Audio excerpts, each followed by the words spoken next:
Hey y'all, what's going on? This is Jesse Boats from the 19th hole.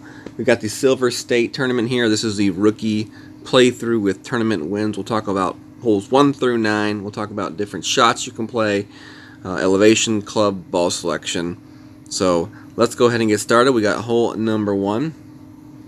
And I'm going to be playing this one to the left side with a plus 10% elevation change for the shot. If you have a higher level clubs, you can definitely think about playing the shot to the right and trying to bounce over the bunker. In my opinion, though, you would probably need to have at least extra mile 8, at least that type of topspin to even think about the shot. We don't have that, so we're going to be playing our shot to the left. We're going to be placing our orange ring right up there along the edge of the rough line. Playing it like this gives us a consistent distance on our shot. And we're just playing this one with the marlin ball. There's really no need to really use any other ball on this hole. If you wanted to use a different ball, then you could possibly use just a ball that would cut down the wind a little bit, like a Navigator or a Katana. But marlin works just fine, about 4.5 top spin and some right spin on the shot. For your second shot, you're going to be looking at the thorn. This shot is being taken at pretty much maximum distance, maybe just a little bit underneath max, as you can see. And the best way to play this one is somewhere between 1 and 2 bars of backspin, and then just kind of let that ball line up with the hole. You want to try to set this one up with a little bit of distance between the end of the ball guide and the pin.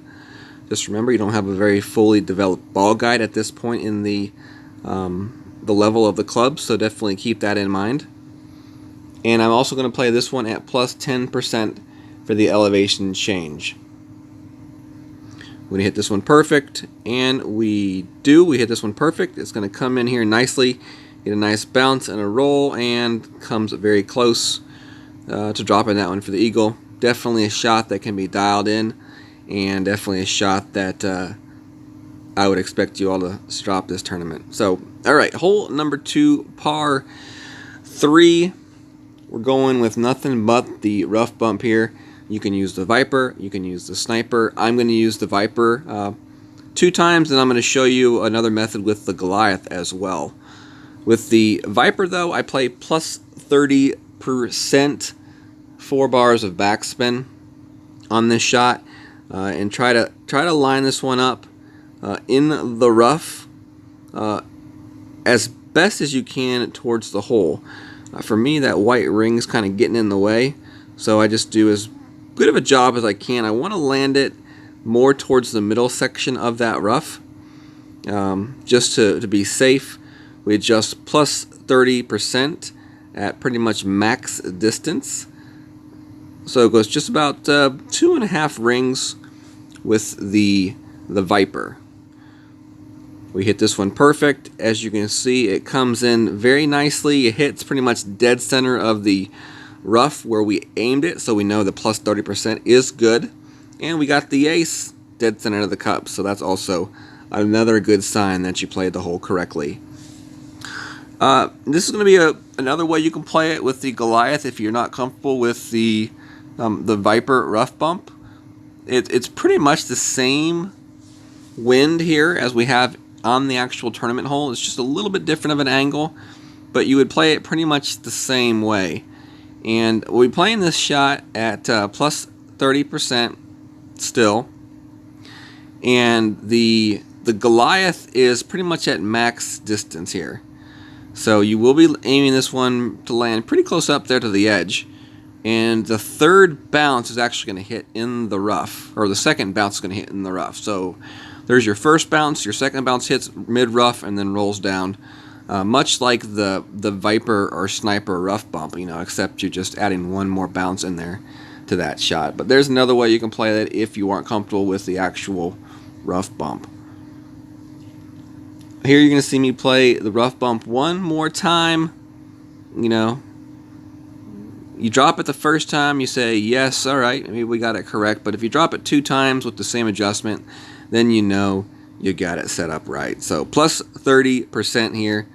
I've always played this one 30%. We'll continue to play at 30%, especially watching this ball go in the hole. No reason to change.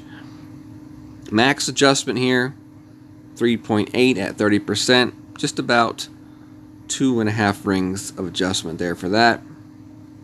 Marlin ball, hit it perfect once again.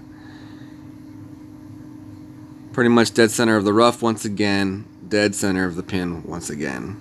So that's 3 aces here on this hole. Y'all, this is definitely a hole that should be getting aced. And I think people that are winning banners will be acing this one on the weekend round. Alright, hole number 3 is next. We're going to be playing this one with the extra mile. And then you'll either be using your Viper or a Sniper on this hole. For me, I'll be using the Viper. And playing with the extra mile, I'll use a Katana ball here. What we're trying to do is trying to get this ball up the fairway. Now you got to make a decision. Are you going to play your shot short up the fairway or deep down the fairway? Because if you play in between those two, then you will have that palm tree to deal with. So you really need to make a choice. Do you want to try to, use a little bit of overpower and really put this ball up the fairway, or are you going to play it short in front of that palm tree? You can't go through it, and if you're stuck on your second shot trying to adjust around it, you really screw yourself up for that that chance at the Albatross here on this hole. Alright, so for the second shot here, we played this one at plus 10% here. And we're playing it pretty much, looks right about mid-club on this particular setup. We're going 3 bars of backspin, a little bit more than 3 bars of backspin, and some right spin. And we're just really trying to eyeball that guide, that line, right to the hole. Do remember, not a fully developed guide here, so you kind of got to eyeball it a little bit. We make our adjustment for 3 wind, 10% mid adjustment here on the Viper. We hit it, we roll it, we sink it, boom, Albatross.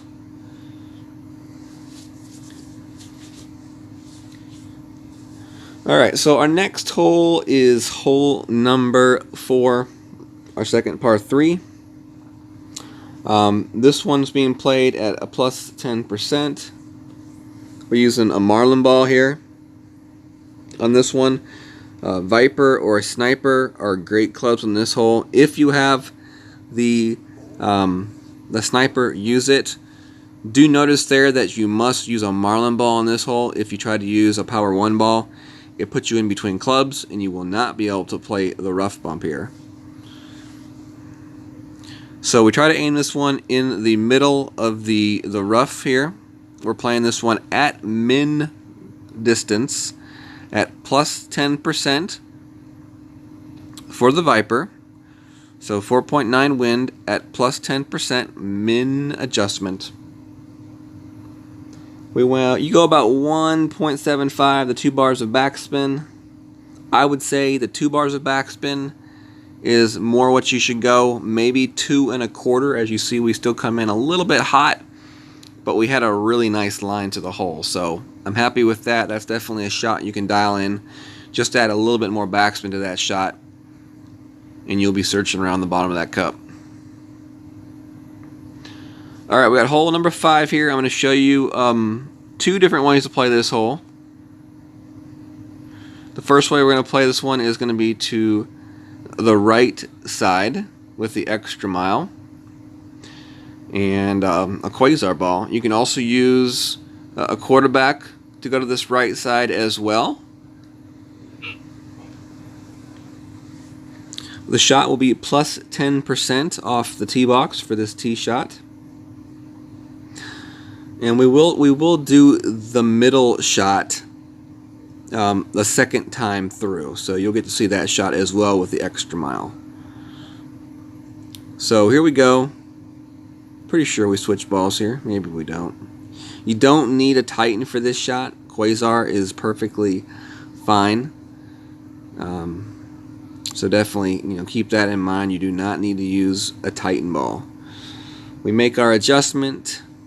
Put a little bit of right curl on this one just because we have a right to left side wind. And you see this one comes in nicely. And that's going to be set up for a nice thorn or hornet shot down to the green. So for the second shot down to the pin, Plus 20% is what you're going to want to play here. And you can either play a shot where you use some backspin or full backspin. I opt to try the full backspin shot here.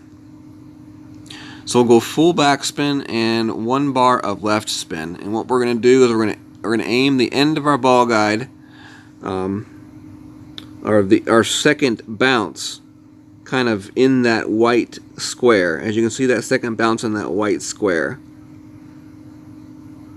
We make our adjustment here for the wind, and we hit perfect. We'll see how this one comes in. Comes in bouncing nicely, and we just barely missed that one. So on your aim that second bounce just a little bit to the left of the spot that I used, and that should be a really good setup for that shot right there. So if you want to play your shot up the middle, with the extra mile 5, I'm using a power 5 ball. It's one of those free berserker balls that you win in the golden shot. So if you can gain a stroke, it's definitely worth using one of these balls, in my opinion. Maybe not in the early rounds, but in the weekend rounds, that extra stroke could be huge. So we're using right spin, and you don't really want to use any top spin because you don't want the ball to bounce through to that rough past the fairway. As you see, there's a nice little slope kind of at the end of the back edge of that fairway, so the ball will roll back a little bit if you come in a little bit hot. And you see it sets me up really nicely for this little firefly chip. We do hit great, but it doesn't matter. We're still going to sink it right around the rim of the cup, and we got the eagle. Alright, hole number 6 is next. Hole number 6, you can play it several different ways. I would suggest either play it to the left or up the middle. Those are the 2 ways that I would suggest to play this one. To me, playing it to the right side is not going to give you any better of an advantage. I think either playing it to the left or to the middle is definitely the way to go. So we're going to show you the shot with the big topper here. And any level big topper will work with that shot. And actually, I guess we'll do the extra mile first, and then we'll do the big topper second. So we're going to go with a Titan ball here. You probably could get away with a katana, but we'll just use a Titan just to make sure we had the distance and the power. Plus 10% on the tee shot here. You definitely want to have either your Viper or your sniper for your second shot. If you have a lower level sniper, then I would definitely suggest the Viper for your second shot. So for the second shot here, it's also plus 10%. We want to find our club distance here first. We have our max there. So this one's going to pretty much be played at max adjustment. Remember, your ball guide kind of lies a little bit to you here. It's actually, not a fully developed ball guide, so what you see is not really what you're going to get. So we're going to make our adjustment here, 3.1 plus 10% max adjustment. And you see it's going to come in here real nicely, actually. In fact, it's just going to come in a little bit too hot. I've seen balls like that drop before. We just didn't get that lucky. The problem with this hole is it can be tricky to play that shot because using just a little bit too much or too little amount of topspin or backspin can really mess with that shot. Thought we were showing a big topper shot, but guess not. Alright, so we got hole 7 is next. This is the Goliath hole.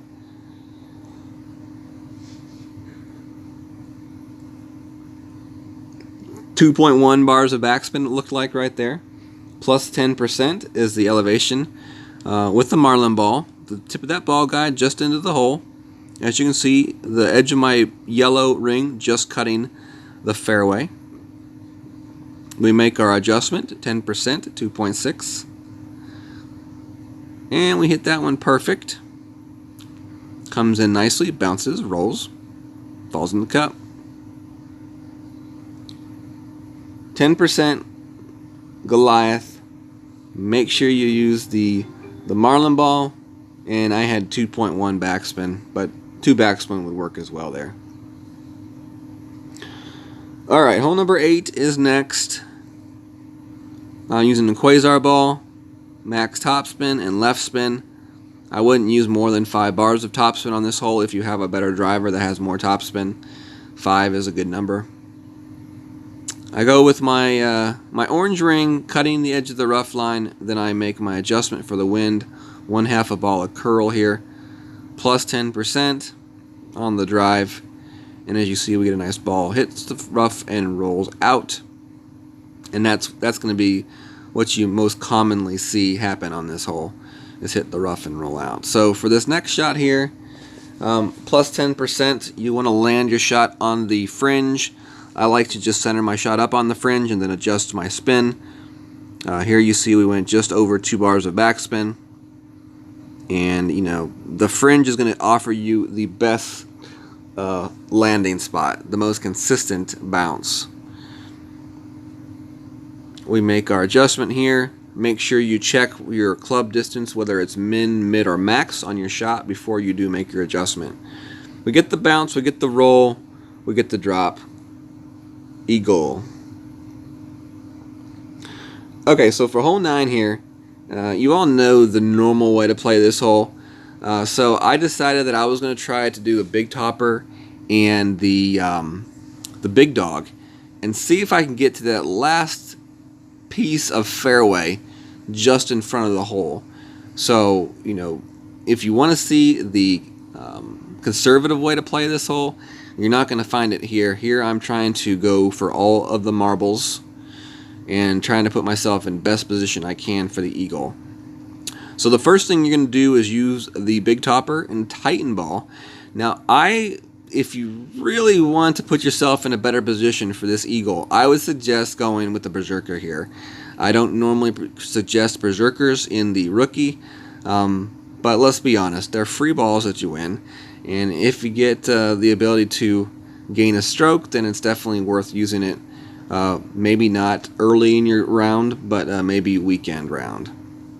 So big topper, plus 10% on the drive, max top spin, a little bit of right spin, and that ball goes way up the fairway. So from here, you're going to see me with my big dog and a Titan ball, power 3 ball. So you can only imagine how much easier this shot would be with a berserker ball. My shot would be aimed up there around that white ring, and I may not even have to really use much overpower on this shot if I was to use a berserker ball. So with 3.7 wind, full top spin and left spin here, we're going to have to use a full overpower and curl this shot a good amount to try to get the bounce and then hopefully the rollout onto the fairway. We don't hit perfect, we hit great left, and as you see, we actually went too far left. So I had a really good chance to get to that fairway with a perfect shot, definitely with the berserker ball, but you know, it is what it is. You all were able to still see the possibilities, and hopefully you all can use that info to your advantage. You know, it's possible with the Titan ball, but much easier with a power 4 or power 5 ball. And it may be one of those things where it comes down to that last shot of the game, and you need an eagle for the goal, and you say, wait a second, I can use berserker here and give myself a really good chance at dropping that eagle. So that's really what that's for, the knowledge. We all know how to play that hole safely, but sometimes people don't realize that you can upgrade your ball and try to really make a go at that hole for the eagle. So thank you all for joining me for this rookie playthrough. Hopefully you all enjoyed it. Hit that thumbs up if you enjoyed it. Subscribe to the channel. Hit the notification bell to be alerted when I do release new videos and goes live. Also check us out on Facebook at Golf Clash the 19th Hole. Thank you all for hanging out. Y'all have a good day or good night. God bless.